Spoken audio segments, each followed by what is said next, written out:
Starting with Media, click it, and you'll see three options on the side. The first one is shown by default. This is your media, the videos you uploaded. Next to it, you have Library. These are videos from Pexels that you can use for free and are supposed to be safe from copyright claims. The big button is for uploading new media to your library, so you can use new video clips you got from other sources. The way it works with the media is that you can add it on top of the video, so the clips you upload or use from Pexels should be shorter than the timeline of the video. You also need to use silent videos because you can't control the audio that comes with the clips you add on top. It will replace the current video. You can add a few layers on top of each other in the timeline, but you're only going to see the top layer clip on the screen. You can't combine more than one clip at a time on the screen. To delete a clip you don't want, you can use the Delete key on your keyboard. You can also click the clip you want to delete, or any other part in the timeline, and then click the Delete button on the left side.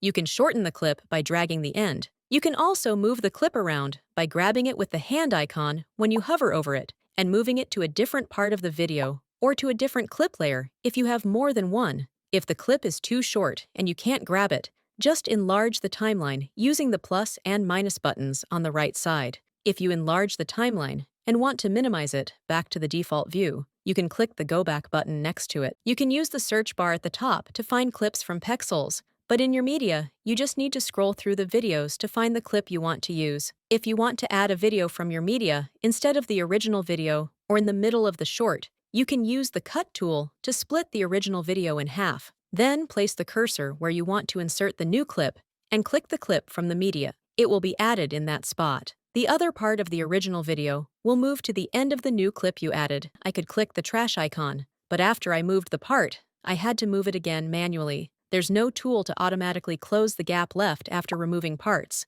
This is probably too complex for this editing tool. If you click Generate B-roll, you will get some suggestions for B-roll clips inside the video. These will appear in a new layer, and you can edit them however you want. Like and subscribe, and I will see you next time.